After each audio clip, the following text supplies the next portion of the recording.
can you talk about the Budweiser Stage at Home series? So this was in response to concerts shutting down during the summer. Uh, for our listeners that maybe aren't aware of that series, can you Yeah, touch on that? that was really cool. I mean, still, that's such a surreal time. So, Budweiser Stage is an amphitheater in Toronto. All the biggest acts come through there in the summer. And of course, the entire summer concert season was canceled. So, Live Nation and MLSE, in conjunction with City TV, decided to do a series where they would have artists, record sets from their homes or rehearsal studios or wherever. And then I would have the chance to do interviews with them. And I hosted from Budweiser Stage, but there were no bands there, sort of. So yeah, did we do 8 episodes of that? It was really neat. I mean, it was really fun for me to combine music and, my first love with TV and, to also stay busy during the pandemic. But yeah, it's no fun. It's no fun working with masks. And I mean, the whole thing was just so difficult.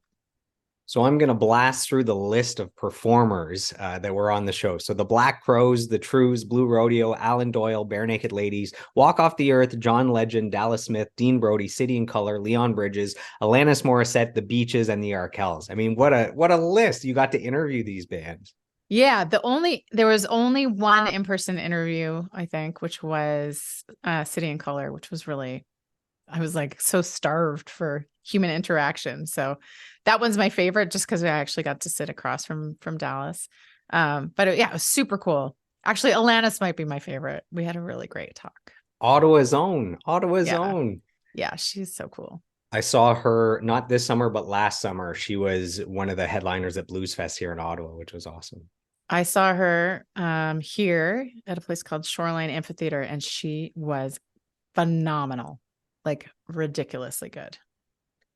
Being in Ottawa, so her family's here. I remember when I was, I don't know, 12 or 14, maybe younger, I went to a songwriting workshop and it was her dad, Alan Morissette, Huh. and Alanis's sister. So it's so funny. So Alan Morissette names his daughter Alanis, which is kind of cool. So anyways, that Right. was a weird Ottawa experience. But so for your work with Budweiser Stage at Home, you received a Canadian Screen Award nomination for Best Host in a Talk Show or Entertainment News Series. So you had already received a Juno nomination. So that's your work in music. So was this nomination super special because this was in a new field? This is now in the broadcasting entertainment side.